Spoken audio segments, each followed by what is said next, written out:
In the last lecture, you learned the 8th step to set up your first profitable AdWords campaign, and that was to choose profitable keywords, really doing some keyword research and also understanding how these match types work and how you really signal inside the campaign setup about the type of match and that you want your ads really to show up for when people type that into the search engines.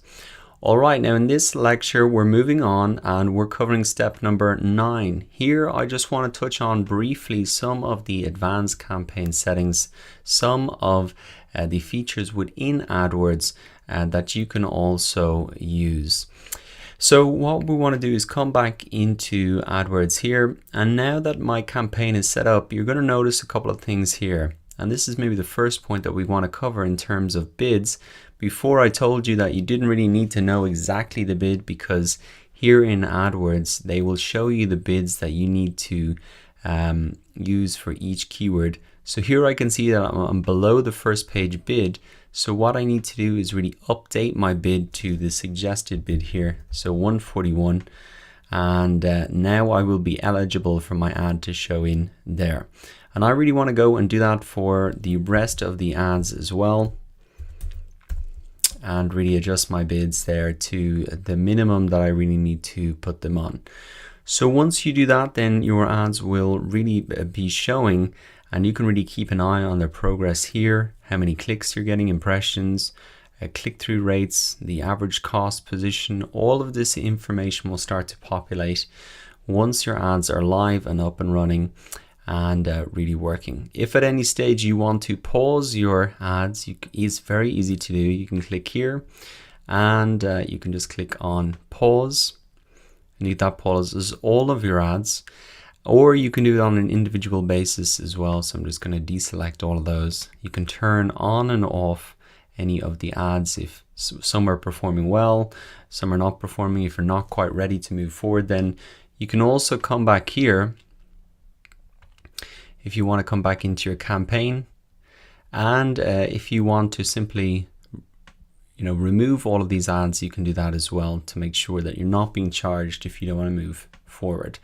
So that is really how you get your AdWords campaign set up and running. We've covered the first 9 steps, but there are a couple of other things that I wanted just to touch on before we wrap up. And the first one is negative keywords. This is something we didn't really cover in the last lecture, but I wanted to cover it in this lecture because you can really set it up here a lot easier. And what you want to do is add negative keywords to the negative keywords tab. Essentially what you're doing here is you're saying to Google, I don't want my ad to show up when somebody types something like this into Google, like free, cheap, torrent, YouTube.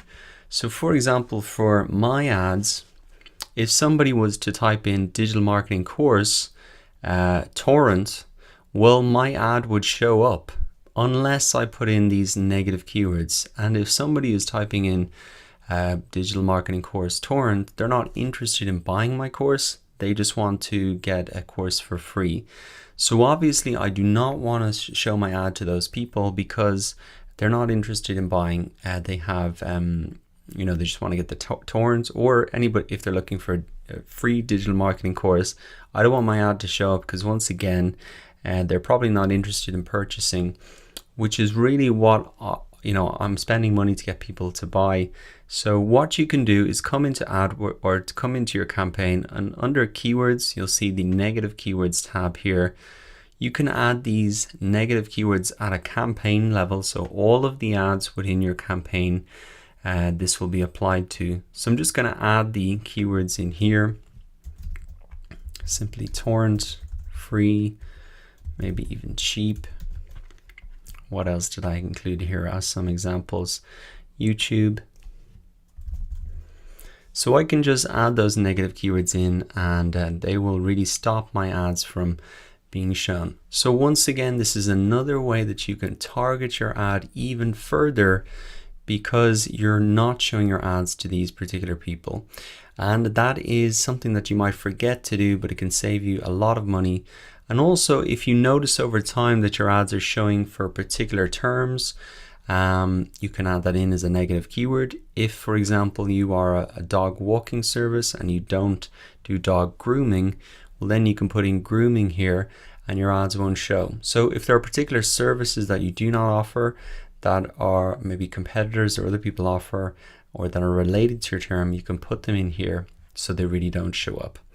Okay, so that is the first kind of advanced campaign setting, negative keywords. I really encourage you to add those in, and I've given you a couple of examples here. Plus, add on top of that, you know, any services you don't offer but are regularly offered in your industry. Now, the second, this is more of a feature of AdWords. It's really called ad extensions, but I just wanted to touch on it because this can be extremely relevant to a lot of people on AdWords. You can really create more clicks to your ad and increase its prominence in the search results by using ad extensions. They enhance your ad with really site link, call links, locations, and more. And I put in a little link to it here on the AdWords help. And if we come down, they actually have some good examples here. So you might have seen ads like this in the search results before. Download the app here. Call right now. This is to a local company. You can see here that there is an address linked up.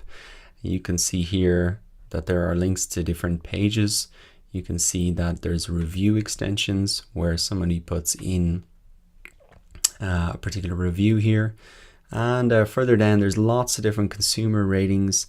Even if we come into maybe the one that I was looking at, let's see if there's any ad extensions here. There's reviews, the location, the address is there. So you can see that that really does pop out. Those stars really do pop out. And so you can really add those to your campaign as well. You'll see it over here, ad extensions. And you can really add them in depending on what type of ad extension that you want. But it can really increase the prominence of your ads and get more clicks. And the great thing as well is that there is no additional cost for this. If somebody clicks on the reviews or somebody clicks on, say, your location, it's just counted as a click and you're essentially paying a cost per click. But it really gives the searcher more options, and they can really get to where they want to go faster than just, say, going to your landing page. They can go to wherever you want them to go. So that is ad extensions. You probably have seen that in the search results. You might have been wondering about it, and they're very easy to add in, and there is a huge amount of options for them as well. Now the final, I guess this is more like a type of AdWords campaign you can set up, but you might have heard of it as well, remarketing. This really is great to show ads to people who have visited your website or used your app, and I've linked up again a little bit of extra information on this. So really for remarketing, you can install a little tracker on your website, and then around the internet on display sites within Google's display network, so various websites, partner websites of Google, you can display your ads. And this can be a very effective strategy because they've already come to your website, but they may not have made a purchase. And so you can put your ads in front of those people again. Now, this is quite an effective strategy, and it could be a good one for me to use maybe further down the line, because I will have maybe people coming to my course landing page. They mightn't have purchased, and so I can maybe remarket an ad to them with a discount so that they can have that incentive to really enroll. So those are just a couple of the other important things and capabilities and functions within AdWords. There's a lot more in there as well, but I just wanted to give you a highlight of some of them. And I think in terms of making profitable campaigns, the negative keywords is the key takeaway there. You should really add those in. All right, so that was step number 9. The final step, as always, is to measure and optimize. And I'll see you in the next lecture to recap on